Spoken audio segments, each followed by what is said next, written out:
I finally got around to doing this deck profile. It's actually not that I couldn't do this deck profile before, but it's the fact that my friend's playing this at YCS Prague, and this is his list. He created it. He gave it to me. I'm just piloting it, and I've been having so much fun with it on DN. I've actually the highest rating I've ever been in this format so far, so I'm doing pretty well with it. I managed to top 8 the Zodiac online tournament. Playing this deck when it got released anyway, because I had to play like Monarchs for the first half because Wing Raiders wasn't out by then. So it's a very good deck. Unfortunately, my friend didn't do well at Prague with it. It's Masic 333 on DN, by the way. You guys probably have heard of him if you're well acquainted with DN. He played Reckless Frog OTK during the hat format. He's rank 1 on DN quite a lot. So anyway, bigging up and dick sucking aside, yeah, he gave me this deck. So now that Prague's over, pretty much for him anyway, I'm able to deck profile it now. So, yeah, I'm going to explain a lot of things here, because you're probably looking at this thinking, what the hell is this build?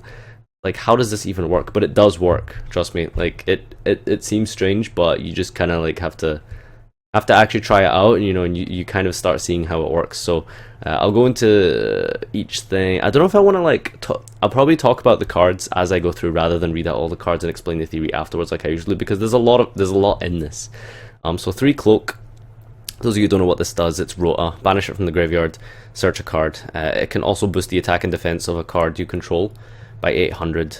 So you can make massive break swords. I had a 5/1 break sword against Monarchs at one point with like a trap and this boost and the gloves boost. This deck doesn't have a problem getting over big things. And yeah, so he's just your Deneb of the deck. And 3 gloves. It's got a mandatory effect where it boosts a dart monster by 1000 attack, which is really annoying.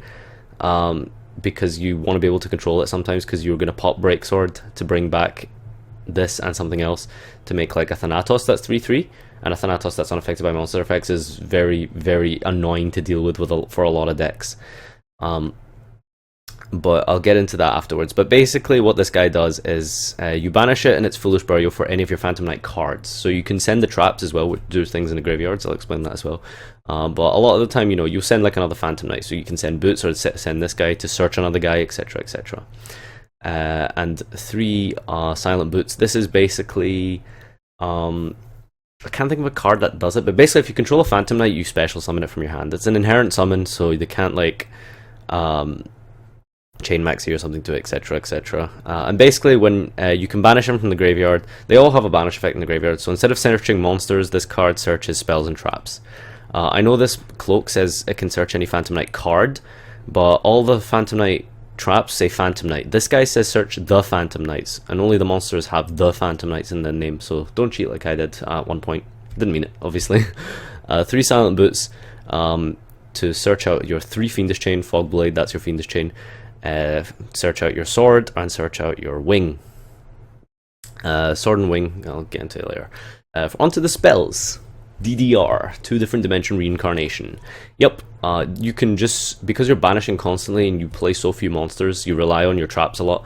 What you can do is you can just really keep looping your monsters and recycling them with your traps. So you can like discard another monster, or you can discard one of your traps, which are easily searchable, to special summon one of your banished guys, and then you keep looping Levier and stuff with your traps, etc. to spam the board, and you have a lot of OTK potential as well with this deck. I don't think first turn you can OTK. I think you can OTK with DDR and the right traps in your hand, but generally you need a bit of setup to OTK. But it's doable, it's doable. Foolish Burial, because that's your 10th monster. Reinforcement of the army as well as your 11th monster. Reasoning as well, I'm playing those. Anyway, I'll just do it in order. So Foolish Burial, very obvious. Monster Gate, you want to mill your deck. It sucks sometimes you mill like all your good stuff, but you can mill like strikes and stuff, which sucks. But a lot of the time, you have 5 traps you can mill, and then you hit one of your like 9 monsters. So that's why that's in there. I side it out if I really feel like I need to and I need the space. But yeah, 2 MST. I'm maining Twin Twisters and I'm playing MSTs as well. I'm playing 5 MSTs total because I can kind of just talk about Twin Twister and MST at the same time. You have a lot of good discard follower, obviously in the shape of the monsters and the traps. They kind of replace themselves. But a 5 MST because, like, everything just what does this card suck against, really? If I ask you, like, what does MST suck against? It doesn't suck against anything. Like, it's good against Monarchs, obviously. You need to hit Domain. It's good against Cosmo, because while, of course, you can kind of grind through back row pretty well with this deck, you too many strikes is going to, like, you know, get you in trouble, basically, right? And of course Domain is the best one. It's pretty good against Pepe sometimes if they're playing trap heavy version, which a lot of them kind of are now, because the deck has quite a high ceiling now if you're playing things like Felgrand and the vanilla engine with Rescue Rabbit and the Ariadnes, especially the Ariadnes, obviously, like that you would play a lot of traps for that. So it's good for going second against that. Sometimes, you know, if you're able to clear their board going second, you can hit important scales and stuff. It's not great, obviously, but like generally, this is going to be a very good staple. I side it out obviously against Pepe, but you know, it will have its applications. It's just like Spell and Trap Destruction is just generally very good right now, I feel. One Raigeki, just a kind of staple card there. You don't really have problems dealing with big boards, but it's another out to Dominion. It's another out to like a big field of ships. It's another out to a big field of pendulum monsters, pendulum board thing, Rafflesia, Dweller, blah blah blah, etc. It's just another card there to help you break boards, because that's what you're trying to do. Even though I'm playing this many traps, I'm going second every time, regardless of what my matchup is, choosing second. And I'll explain that in a bit as I talk about the side deck. And 3 reasoning, yeah, milling your deck sucks, as I said, but you know, it's another way to get your monsters, and getting your traps in the graveyard is actually really good. Rhoda as well for your last monster. Bottomless for the traps, Solemn Warning, Torrential, Emptiness, just generic good traps. Emptiness is kind of bad, but because this deck makes Key Beetle, it can be relevant sometimes, so I thought it'd be worth including. It's quite bad a lot of the time. Obviously, going second, I will side it out against Pepe, because those duels tend to be very short.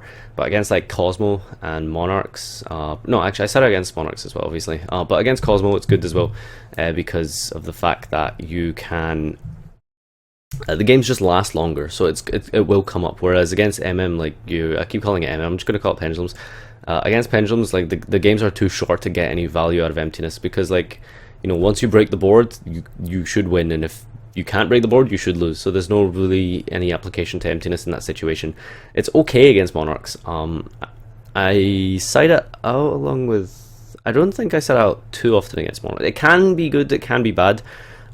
It's just because, like, you know, the restrict is just better. So it's actually probably worth cutting from the main deck. I just really like the interaction with Key Beetle, because, you know, Key Beetle Emptiness too strong. 3 Escape from the Dark Dimension. Being able to loop your guys constantly, and that's why I'm playing 3 Levier. This is how this deck works, if you're wondering why. It focuses on looping your monsters. This is what you're trying to do. You're trying to loop your monsters constantly and out-resource and grind your opponent. I know this might be a strange philosophy to think about, but when Masick builds his decks, a lot of the time he's not building a deck to win, he's building a deck to not lose. So that's kind of what you're trying to do, is just out-resource, out-grind your opponent until they have nothing and you know, are the winner. Like, that's the idea. You're not trying to kill your opponent, you're trying to not lose, sort of thing. I know that's very strange to think about, but you know, that's kind of how this deck is meant to be played. And you know, escape from the different dimension with your DDRs, very easy to make live. You'd be surprised. Obviously multiples can be terrible opening hand, but they're such good cards, and you know, they make you, they give you really explosive plays, and they are just like good for looping and the OTK potential that comes with them. 3 Fog Blade, as I mentioned, 1 of each of the other traps, just names really, to be able to send with this guy or search with this guy. But yeah, all the traps do the same thing in the graveyard. You can banish it to special summon one from your grave. They make good discard follow with Twister and DDR, because it means you can bring back more guys, helps you loop your guys better with Levier. It's an all-round great card, as one of at least, you know. And the destruction effect, you know, it can come up occasionally. 2 Rivalry of Warlords in the main deck. Again, Key Beetle is very, very strong in this deck. Rivalry of Warlords, so many times, like, I've been lucky enough to draw this against Pepe, whatever, going second. And you can just like, you know, even playing this many traps, I still go second because a lot of your traps react to your opponent's boards. Like it's a little slow, but you know it is a slow grind deck, so you will be relying on your traps. You know, and they have like a board of like, you know, the Dinosaur, Rafflesia, Giant Hand, or and like something, and then like you just Rivalry, and then like they have to like clear their Nightmare and stuff like that. It's very very good, because you know you can only control one type. Against Monarchs, the only thing they can summon generally without too much difficulty is Aether, but you know summoning Aether doesn't do anything for them. It doesn't advance their game state. It's not good for them to summon Aether. They need a Rebus to stop your floaters, especially when because against Monarchs it's going to be a grind game, so a lot of the time what you're going to be doing is fog blading your own guy. If you have Rivalry up, for example, this is generally what the tactic is. Like, you fog blade your own guy with Rivalry up, you should wait until you draw MST. that's how you play against like Domain Turbo. You know, you need to, I don't even call it Monarchs. It's like, when it's so annoying for this deck, it's just Domain Turbo, you know, so you just have to wait until you draw your MST against that. Like, it sucks, but you know, it's quite a tough matchup. 3 Solemn Strike and a Warning. These cards, you know, it's slow trap deck. You're going to play traps. Why not play the best traps in the format? Sucks against Monarch side them out, obviously, because of you can go Monarch Chainlink 1, return Chainlink 2, so you can't negate it. But yeah, it's good against everything else. Warning, TT, Emptiness. I spoke about this already. Extra deck 1 Chimera Tech. There's just not enough space in the side deck for what I need. And the extra deck in general is quite what's the word? Free? Not free. Spacious. You could probably find space for a lot of stuff in here. 1 Dante. If you're made to go first, you usually have no opening turn play. If you can make an XE going first, making Breaksword going first generally isn't that good because you know you want to be able to detach and use one of your guys. So let's say you open any of these in Silent Butch, which is easy, of course, with like reasoning and stuff like that. But your first turn monster, if you're made to go first, is very bad. You know, you don't want to make a Breaksword going first. You want to detach and make sure you get a search off the fog for the fog blade and stuff like that. So you have Dante to detach it for you, and then mill potentially one of your traps or monsters as well, which is very good. Rank 4s, I'm playing Rebellion, Nightmare, and Thanatos. Rebellion is here because you can Breaksword pop itself, target their biggest monster, sometimes like Ignister, and this guy becomes absolutely gigantic. It's good after game 2 and 3 when you have Gozen matching against Pendulums. Obviously, well, you can only summon Darks anyway. There's very few generically good Dark monsters. You can go for yourself and look. There's like Black Ship of Corn, which is kind of okay with gloves because you can boost it really high and then you can like send like literally anything to the graveyard that your opponent controls. But like, you don't really want to play Black Ship of Corn in 2016, do you? 1 Evil Swarm Nightmare because it's good as a follow up. You know, you can clear their board with Break Swords and then make a Nightmare and then, you know, slowly build up your resources again to LTK. So Nightmare, very very very good against Pendulum decks.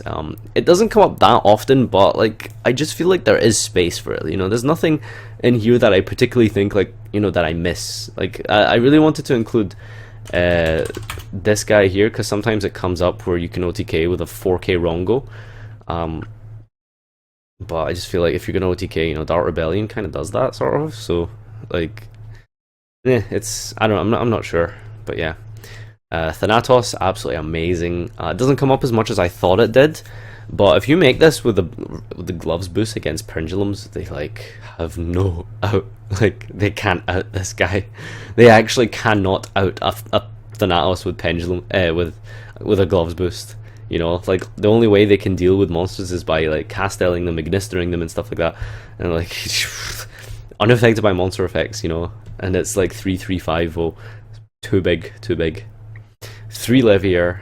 You might think this is overkill, but trust me, once you learn how to play this deck and properly loop your cards, you'll realize just how incremental Levier is. Like, you can, there's many times, and it's part of your OTK as well. You can go Levier, sword in graveyard, make like another Levier, and then make Break Sword and pop their field, bring them back, make Dark Rebellion, blah blah blah, OTK, like, and yeah, the 3 Levier, it comes up more than you would think.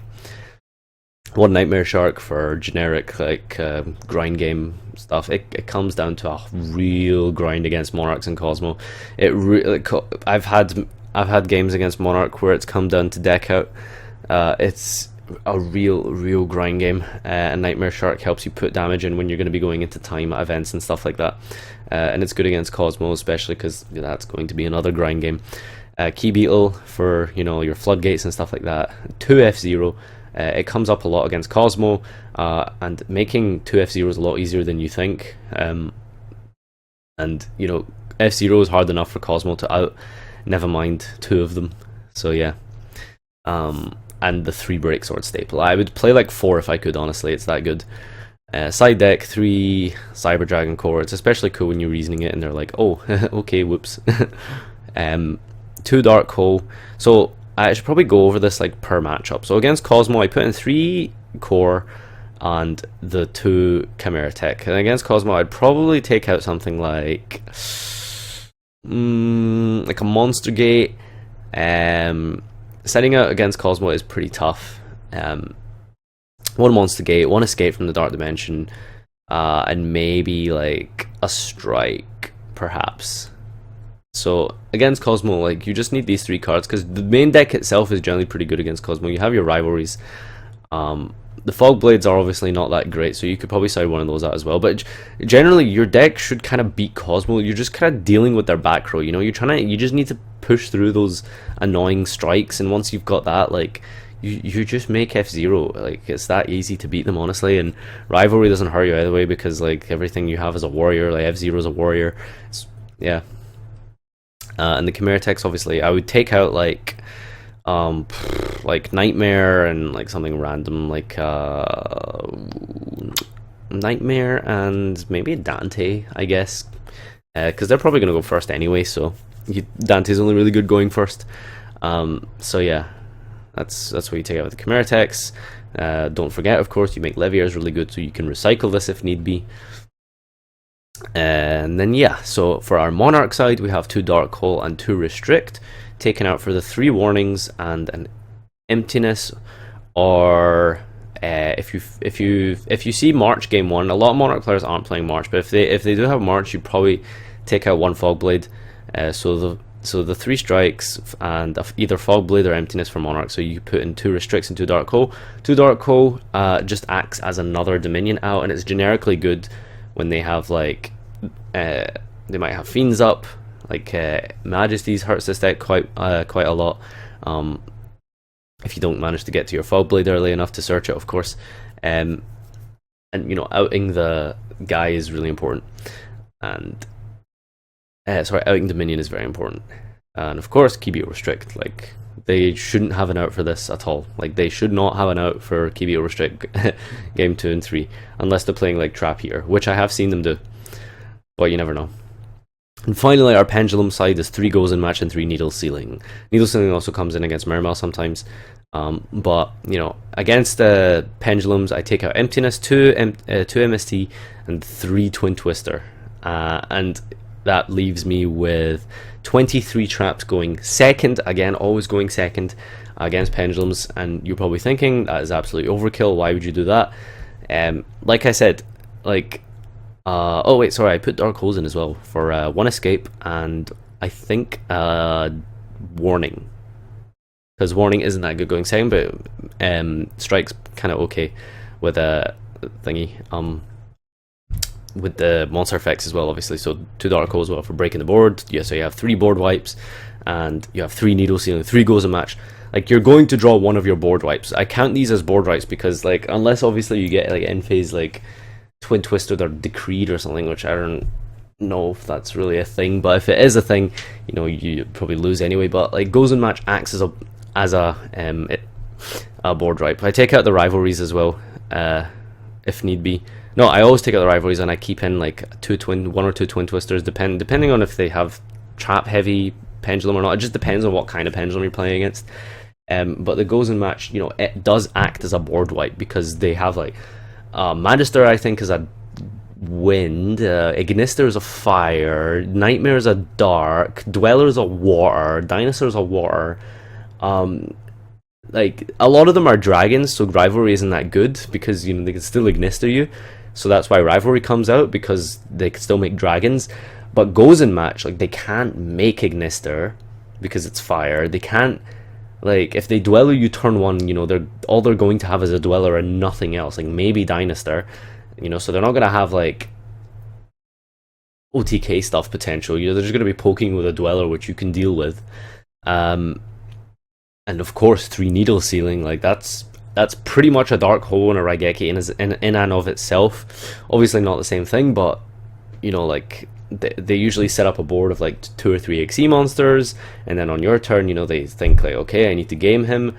So the worst that's going to happen, he's going to strike my pendulum summon, which is fine. I can still attack for like 5,000-6,000 damage, so it's not a big deal. So I'm going to pendulum summon anyway. So they pendulum summon, and they go to overlay. Before they overlay, you just needle sealing them, and they have no comeback from that. Because all their things are in the graveyard now as materials, and yeah. So this has been a long one, guys. I've given you a full explanation and tutorial of how to play pure Phantom Knights. So I hope you've come this far. If you have come this far, please give my friend a hashtag in the comment section. That's hashtag Masek333. So if you've watched this far, hashtag Masek333 in the comment section, MASIK. This has been his deck that I'm showcasing for you guys. Probably a lot of you will disagree heavily with this, but you know, all of you guys who are Phantom Knights fans will probably really like this. I promise you, just try it out. And I honestly, like, I've tried Burning Abyss, I've tried Speedroid version. I didn't like Jeff Jones's build too much, but like the pure build, honestly, I just like I like traps. I like the grind game. I like the reactive style of play, and obviously, you know, a lot of you guys probably won't like that, and you will prefer Speedroids and Jeff Jones's build because it's a lot more aggressive. But I don't like the aggressive build because I feel like it's better to just let your opponent misplay into your traps rather than you try and break their board constantly, where, you know, because you do have board breaking potential with this anyway.